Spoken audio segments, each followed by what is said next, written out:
কেমন ঝড় উঠেছে আমাদের আলিপুরদুয়ারে। পুরো গাছ শুধু দুলছে এই যে। আর এই যে ছাদের টপগুলো আমার সব এই যে এই অবস্থা, মাটি সব ছাদের মধ্যে শুয়ে আছে। আর আমি তো দাঁড়াতেই পারছি না, এত হাওয়া দিচ্ছে। আমার গাছগুলোকে কিভাবে ফেলে দিয়েছে, আমি একবার করে এসে কিন্তু তুলে দিয়ে গেছি, আবারও সব এই যে ফেলে দিয়েছে। এ বাবা, পুরো টপটা গেছে একদম ভেঙে। কয়দিন আগে মাটি চেঞ্জ করেছি, ব্যাস একদম শেষ। মাটিটাতেই সব ফেলে, বালতি থেকে সব পড়ে গেছে।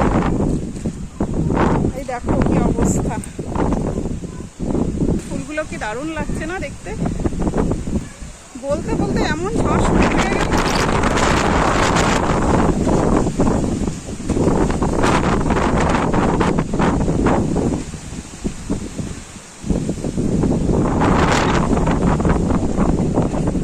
তুলে দিয়েও কোনো লাভ হবে না, সব আবার একদম এভাবে ফেলে দিচ্ছে। এই যে সব নিচে।